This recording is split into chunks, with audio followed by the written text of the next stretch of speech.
Kei te ngau tonu te mamae I ngā whānau o te tokotoru I Kōhurutia I te whare o ngā morehu hoia I Panmure. Te kautau kua hipa I taua parekura kino. Engari hei tā tētahi o ngā pouwaru a Ty Hobson, ka rea no te taumahatanga kia mahe anoa.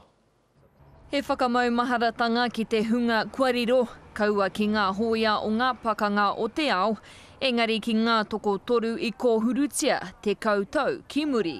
I think she would have been very proud. That's another thing when you ask me that question, it makes my eyes water because I know she'd be up there saying, go Ty, go. Ko Ty Hobson, te pauwaru o Mary Hobson. It seemed like it's been a long time, but it hasn't. The years have really flown. I te tuawaru o Tihema Ruamano Mātahi, ka kuhu atu a William Bell ki tēnei whare hoia, ka kōhurutia a Mary Hobson, rātou ko Wayne Johnson, ko Bill Absalom, ko tahi te wahine I ora. Toru te kautau ki rō whare here te whiu ki a William Bell, te kaumārua tau mo tana hoa a Dānau Tupe, tana kai taraiwa. I was asked once, have I ever forgiven him? And I said, no. But I'll forgive the jokers that get him inside. Ko te mea nui hei tātai, kia kaua a Mary e warewaretia, ko ia ka tai mai ia me tōna whānau ki konei, ia tau, ia tau. Everybody loved her because she loved everybody. She used to drive the van, take them home from here, whether they're drunk, ready to go home.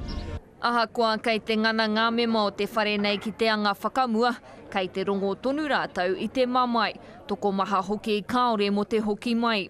Engari mo Ty Hobson ka tau toko tonu ia, I runga no I te mōhio koirā te hiahia o tana hoa rangatira. Irina Smith, te karere. Hioi, no te ata tonu nei I uru poka noa atu ai etahi nanakia ki te whare o ngā morehu hoia I Hobsonville I te uru o Tāmaki Makaurau ki te tāhai Pūtea.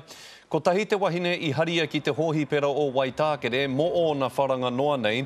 Kei taua whare morehu hoia tonu ngā pirihimana I tēnei wā.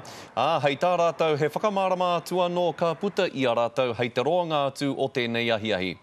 Te kautau kua hipa I te matenga o ngā kaimahi tokotoru I te whare morehu hoia o Mount Wellington.